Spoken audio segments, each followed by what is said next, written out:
Hugo Chavez did pass away today at the age of 58. He's been battling cancer for quite a while now, and there was a lot of speculation about him coming close to an end, and today is the day that he passed away.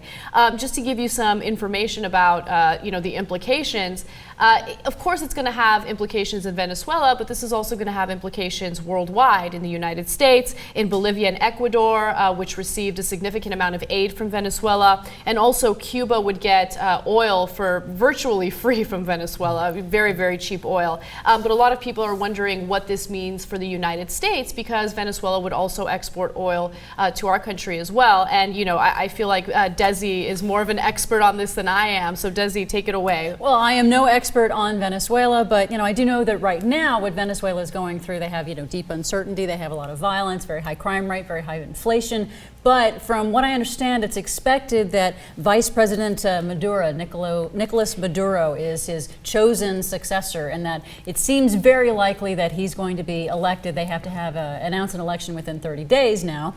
So when that happens, it's very likely that Maduro will be elected, and that will probably continue the overall policies that Chavez had. There might be some changes, but specifically as it relates to oil, I don't think that there will be a huge change with the Venezuelan imports to the United States. But one of the things that was really interesting in the Keystone XL pipeline report that was put out by the State Department last week, that quite a bit of environmentalists had a problem with. But one of the things that's in that State Department report, the State Department basically tacitly says, explicitly says that with declining imports from Venezuela and other South American countries, that we really want the Keystone XL pipeline to come through so that we can continue to give U.S. refiners plenty of supply so that they can keep their operations up and continue to make high profits for that. So it doesn't seem like they expect there to be any disruption in supply from Venezuela. The death of Hugo Chavez is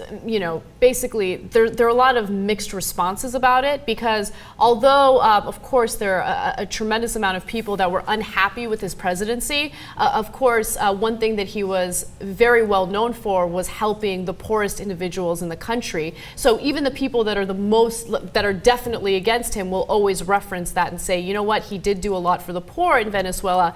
But, he was an interesting character. First of all, he changed the constitution in Venezuela so presidents can get reelected indefinitely. And he did get reelected for the fourth time, or elected for the fourth time recently, and just months into his re-election, he passed away. Also, as you mentioned, Venezuela does have high crime, high inflation. Even though he did spend a significant amount of money for education in Venezuela, the schools are still falling behind other countries. And he loved to rub certain things in American politicians' faces. For instance, he worked closely with Gaddafi before he died, Ahmadinejad, and also he supplied oil to Bashar al-Assad of Syria while he was basically murdering rebels like crazy. Nothing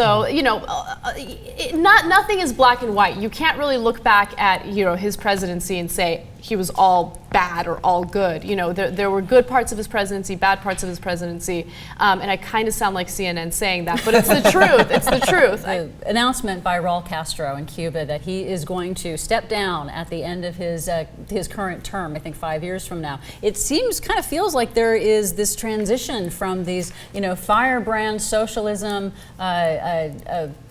icons, I guess, or I don't want to call them dictators necessarily because Chavez was democratically elected, but the idea that there may be some sort of shift coming on, I don't know if I'm making that up or not, but it just seems like that. No, it's certainly possible. I mean, we've seen in other areas of the world that when change comes, there does tend to be some sort of domino effect where a change in one regime can influence other regimes, especially if one regime switches over to a more democratic form of government, and then all of a sudden, Western powers are sending in money and they're investing in that country, and that's very appealing to the neighboring countries, and so that can have sort of a spillover effect. Understandably, the people of Venezuela are kind of worried about what will happen. Is this going to lead to instability? But only time will tell. So, we'll fill you in on that story as it continues to develop.